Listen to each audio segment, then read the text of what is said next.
So, Avi, there's 4 teams here, and there's a couple of others that we're going to discuss a little bit later that are kind of maybe close to that tier, but not quite. But we're going to start with the Minnesota Timberwolves here to get this conversation started. The Timberwolves, they had a solid season last year, but by many accounts, it was disappointing. You make that swing for Gobert, you send in so many draft picks, so many good young players to get him, and to come up short of even making the second round, definitely a disappointment. But they did have some struggles last year, the most prevalent of which was the absence of Karl Anthony Towns. He missed a whole bunch of games. I believe it was about 2/3 of the season he missed for them last year. He came back pretty late in the campaign. This year, he's been healthy. Gobert's been healthy. That core has been healthy. They've been able to establish an identity. They've been able to get a lot of time together, and they've really gained a rhythm, specifically on the defensive end. That's where they've made their money. That's where their identity comes from. Defensively, as of today, on February 22nd, they rank number 1 in defensive rating. These numbers are coming from Cleaning the Glass, by the way. 108.5 points per 100 possessions allowed. And they've been able to supplement that with a pretty solid offense. 15th offense at 117 points per 100 possessions. If you have an elite defense and you have a solid offense that's not even top 10, you're still going to be pretty high up there when it comes to the hierarchy of the NBA. Now, their pace, their win pace is pretty interesting too as well, Avi, because they're on pace for 60 wins right now. If you kind of extrapolate their performance over 82 games, they have never won 60 games in a season. The closest they ever got was 03-04, that storied campaign, Western Conference Finals appearance with KG. They won 58 games, so they were a couple wins short. But this could be their moment to make history. They have an adjusted net rating of plus 6.9. That's number 2 in the entire NBA. And another thing that's in their favor for the rest of this campaign is the number of road games versus home games. They only have 10 road games left. So they have way more home games than road games. So adding all that together, there's a good case for them to be number 1 in the Western Conference at the end of it. And maybe even a pretty solid playoff run awaits them as well when we get to the end of the season. So those are the numbers. Those are the metrics. They look great so far. They have 2 All-Stars. I'm going to hold off on my rant. I didn't believe it should be 2. Looking at my list for my ballot for All-Star. But in any case, they got 2 All-Stars, and they've been fantastic by any stretch of the imagination, any kind of metric you look at. So that's a broad view. What have you seen from the Timberwolves so far? And, do you believe that they have a strong playoff run in them just based on what they've done so far?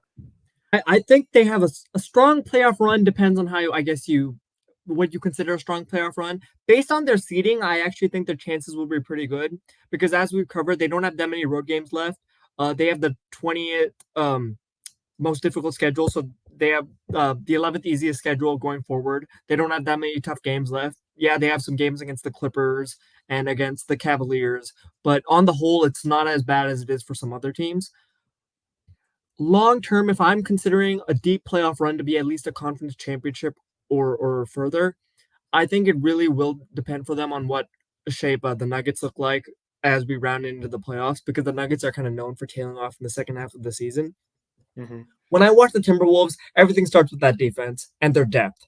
Yep. The fact that they can go 10, 11 deep with very good quality players now that they have Monte Morris as well. There's almost no weaknesses in the rotation. Everyone knows exactly what their role is. Gobert is the fulcrum that he was with Utah, only now everyone around him pretty much is a good defender at all times. You could make a case that Mike Conley or Anthony Edwards are their weakest defenders other than Karl Anthony Towns, and that's just extraordinary. To have those guys be your weak points other than Karl, very few teams in NBA history can point to having those type of defenders be their second weakest defender on the court at any given point in time. Facts. And with the Karl problem, yeah, defensively he is the person who you want to attack, but because they have so many people who are good at trailing around screens and they're good at making sure that Karl doesn't get into unfavorable switches much of the time, they can actually keep him out of danger. And then offensively, I mean, we know what he is. Deadly man. Deadly shooter. Best big man shooter of all time? Yes or no? Or would you still stick with Dirk? I know it's a tough Oh question. man, I'd have to think about it. I mean, oh man, you sprung that on me. I think he might be if we're going like pure big as like if we're just going pure center. He definitely is in my opinion. 40% 3-point shooter for his career, Yeah, 43% this season. Crazy, man. and he's been like that since he got to the league. Like it was like day one. Oh yeah, he can shoot, and he can shoot in a way we haven't seen anybody else shoot like before. Yep. I don't know if I'd call him an all-star this year. I actually probably wouldn't, but he is phenomenal offensively. And the fact of the matter is, in crunch time, if he is not asking for the ball the way he has in the past, sometimes in the clutch when they need him, and he's been exploited on the other end, they now have enough depth with their personnel that they actually could just sub him out and just try to win the game in a just a scrappy fight with Edwards and Conley handling the ball. That's exactly what happened in that game where he had 60, Yeah, was it exactly. 65 or 62? Something like that. It was like 60, yeah, 62, 64, something like that. Yeah. And Yeah. he didn't play the last 5 minutes. He got subbed out. That's just incredible to me that you're on that type of a run where you're draining every shot and the coach yanks you 5 minutes left and actually felt confident in that decision. It just helps when you have a guy like Naz Reid able to kind of come in, and he's a solid defender in his own right. And he's a solid shooter in his own right. Maybe not Yeah, talented, but exactly. very strong. So, I mean, it just kind of reinforces the point you made about their depth. Bringing in Monte Morris, very solid move. Another kind of savvy veteran, just like Mike Conley. He just comes in, mans the offense very well, knows what to do. Very low turnover guy, just high basketball IQ. And once he gets his legs under him, he's just going to be an all around solid offensive player that, yeah, you're not going to run a ton of things through him, but he's going to be a connector. He's going to be a low mistake point guard that you can really just trust with the ball in his hands, whether it's the middle of the game, the end of the game. If Conley needs to rest for whatever reason, needs to sit out, hey, Monte is one of the best guys you can have coming in to supplement him. So I just love how they're kind of set up as a roster. Bingo. I don't even have to add anything there other than to say I'm glad Nikhil Alexander Walker has kind of found a spot for him because the past couple years it feels like he's been shuffling from team to team trying to Yeah. find his role in a rotation. A couple years ago with the Pelicans, during a stretch of injuries, they were almost leaning on him as an offensive fulcrum, like almost as a number two in an offense, which was never a role that he should have ever had. But now on this team, he's perfect as like a ninth or 10th man. They just throw him out there. He's making his threes this year, which is great for him. And then defensively, he's playing extremely competitively. He's great at going over screens as well. He fights, well, not literal fights, but he fights over screens. He's very physical. It They have a perfect 10-man rotation. Absolutely. Absolutely. Nikhil Alexander Walker, 37% on the season from three. Really solid. Even 76% from the free throw line. So his efficiency is up. And I mean, like you said, he just fights so hard. That's something you're going to notice if you watch a lot of Timberwolves basketball. He's not going to give an inch. He's going to be in Yeah. every play. He's not going to give up. He doesn't die on screens like some other guys do when they're put in that kind of situation. A long guy, 6'5", but I don't know what his wingspan is, but it's a pretty decent wingspan. Oh yeah, it's huge. That really helps him as well. So, I mean, just across the board, and we haven't even talked about Jaden McDaniels, really. I mean, just another great defender.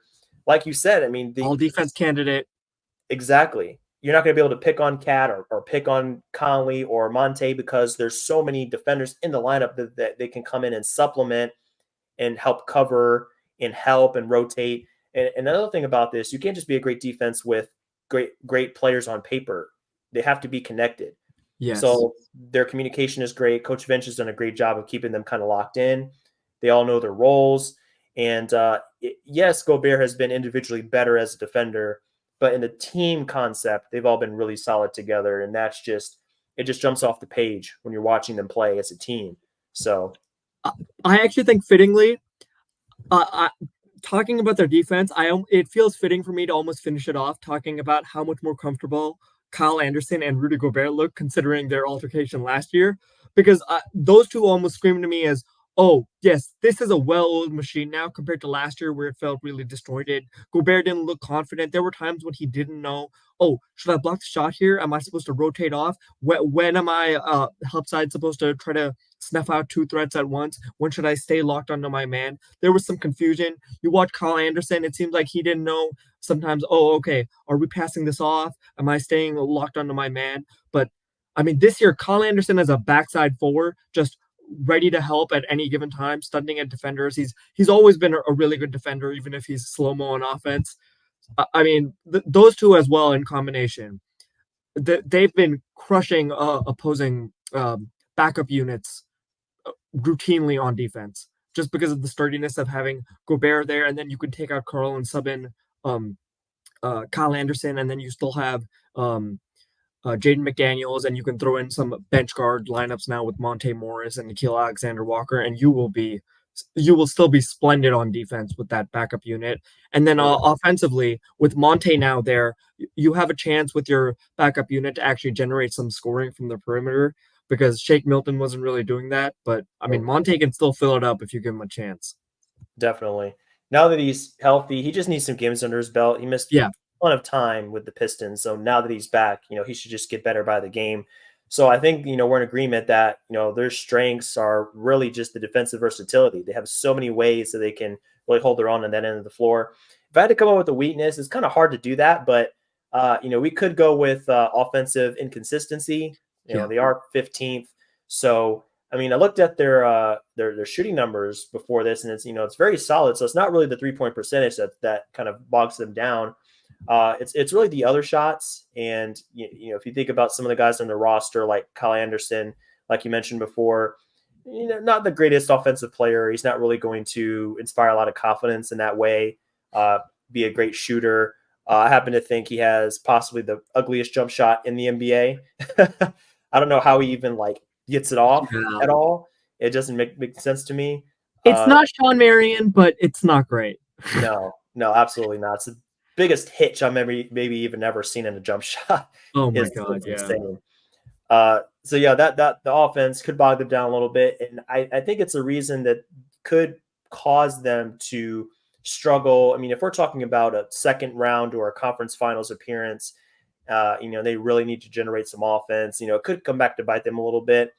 If Alexander Walker maybe has some struggles on offense, if the shot drops off a little bit, they can have some trouble in that area. But I mean, their defense, don't see any reason as to why it would struggle. And now Gobert is in a situation where he's not going to be exploited like he was in Utah, where he has to chase guys on the perimeter and, cover for a perimeter defense that's lacking. He has the support now. So I think his strengths are just going to be amplified, and he's not going to have to worry about leaning into his weaknesses as much like he did before. So that should be addressed in this new team setting for him. Yeah, watching him on Utah was tragic because I feel like he was getting blamed so much for his defense, and I still thought what he was trying to do, covering three people at once at times, was just remarkable.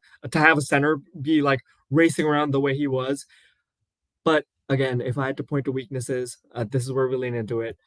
We still know why the Clippers were able to five out them so much, and it's partially because they could stick Reggie Jackson or Terrence Mann on Rudy Gobert and feel absolutely no fear, and that concern might still exist, and especially on a team like this one, where they only have one person who's generating consistent rim pressure as a driver. Carl can do it sometimes, but he's not doing that with consistency. And in high level playoff matchups, the defenders aren't going to be weak enough to allow him to just drive by with as much ease as they do in the regular season. Right. So, and Conley doesn't do that anymore. Nikhil Alexander Walker doesn't do that. Monte Morris might be able to do that, but coming off of injury, I don't want to count on it yet. Yeah. So there's only one guy right now we know for sure who we can depend on, and it's Anthony Edwards. Ant-Man. And that's really scary when you only have one guy you can really count on for that, especially in such a drive and kick based league. For sure. That's what it comes down to in the playoffs. Like those weaknesses that aren't really a big deal, from 82 games playing all these different teams, they're amplified in the playoffs. So those little nitpicks that we have, they're going to just get bigger and bigger as it goes along. So even starting in round 2, I think they can struggle with that a little bit. So, and one last point, they have a strong 9 or 10 man rotation. That doesn't end up being as useful in the playoffs as it is in the regular season because your amazing bench isn't going to be playing as many minutes. Yep. And then you'll really have to see, is this Carl and Gobert thing going to hold up well if we're playing against the Suns, the Nuggets, the Pelicans, or any of these other teams, even in the second round, much less the conference finals? That's when there's some trepidation. I mean, they're not a bonkers offense right now, anyways. So that's where there's some concern.